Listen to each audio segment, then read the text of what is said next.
Deuxième réunion, globalement, après l'hivernage 2024. Puisqu'en décembre dernier, on avait déjà tenu une réunion d'évaluation, mais également de projection. Et à la suite de cette réunion d'évaluation et de projection, les directeurs de la prévention des inondations et le directeur de l'ONAS avaient également fait des tournées dans le pays pour regarder l'état de mise en œuvre des décisions, l'état d'avancement des travaux également, et de pouvoir s'assurer que les choses soient prises en charge de la façon la plus adéquate.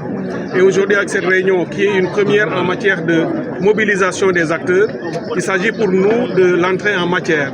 On démarre le processus menant à l'hivernage 2025 avec une approche différente, en nous basant sur les orientations très claires données par M. le Président de la République. Et vous vous souvenez qu'il y a 2 semaines, en Conseil des ministres, il avait donné des instructions pour démarrer et accélérer les travaux pré-hivernage, de curage, de nettoyage et de focardage des bassins, d'ouverture des voies d'eau, mais surtout, et c'est le plus important, de mobilisation des acteurs communautaires, de la société civile, du secteur privé et des collectivités locales et autres pour venir en appui à l'État afin de gérer cet hivernage différemment.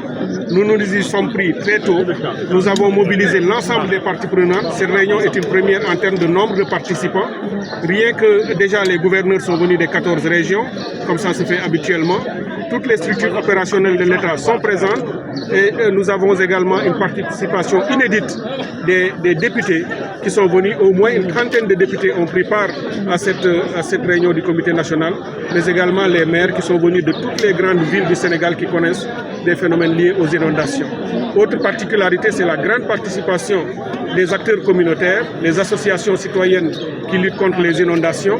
Je vois même la présence des acteurs de la communication des médias qui nous aident dans les inondations. En somme, cette réunion est l'entrée en matière qui permet de mobiliser, d'organiser et de tracer le chemin pour avoir une meilleure gestion de l'hivernage à venir. Donc le temps était important, mais la méthodologie et la démarche, c'était également important de prendre en compte. Et par rapport au point critique, est-ce qu'il y a des mesures spécifiques? Oui, vous savez qu'aujourd'hui, on a fini de faire la cartographie des zones inondables du pays, de l'ensemble des régions. Nous avons une parfaite maîtrise de la connaissance du risque d'inondation dans tout le pays. Nous savons également partout ce qu'il faudra faire en matière d'ouvrage, ce qu'il faudra faire en matière d'action et de coordination. Les structures des différents ministères qui sont impliqués dans les inondations et notamment toutes les structures opérationnelles membres du comité de gestion sont déjà à pied d'œuvre. Nous savons partout où il faut prépositionner les stations de pompage et les descentes électriques. Tout ça est fait. Partout où il faut réhabiliter ou, disons, fortifier des ouvrages, des digues et autres, c'est en cours. Partout également où il faut mener rapidement d'autres travaux. Et on s'est donné un délai ultime au 15 juillet, délai de rigueur. Tous les travaux destinés à l'hivernage 2025 devraient être terminés. Mais comme je l'ai dit l'année dernière et que je répète, nous faisons face depuis quelques années au phénomène du changement climatique. Nous sommes en train de prendre toutes les mesures nécessaires en anticipation, en organisation, en gestion et en coordination pour être prêts et faire face. Mais l'ANACIM vient de le dire, nous attendons également les prévisions d'Agrimet.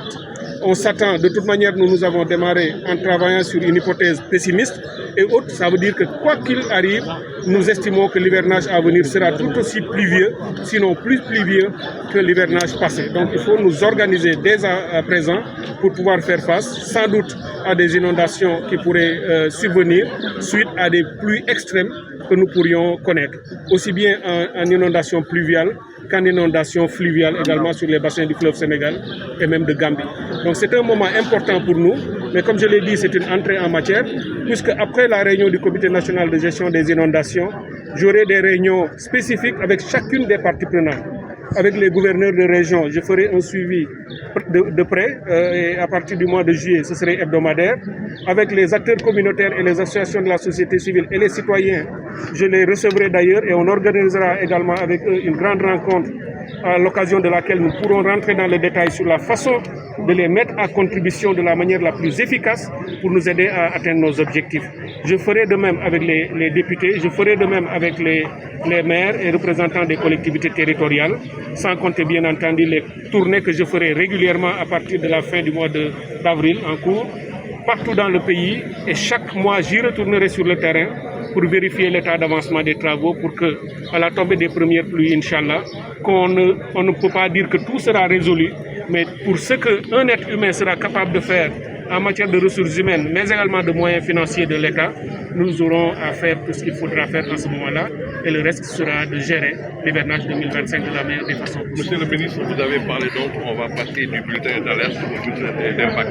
En quoi consiste donc cette innovation pour cette année? Alors c'est une innovation majeure parce que nous voulons fonder aussi notre démarche sur la connaissance, sur la production de savoir, sur des données scientifiques. Vous savez qu'on a présenté la cartographie de toutes les zones inondables. Aujourd'hui, on a une connaissance de très près sur partout dans le pays où on a ce genre de risque. D'ailleurs, ces outils ont été partagés avec d'autres de mes collègues ministres, notamment le ministre de l'Urbanisme, pour savoir où est-ce que des gens peuvent faire des lotissements sans être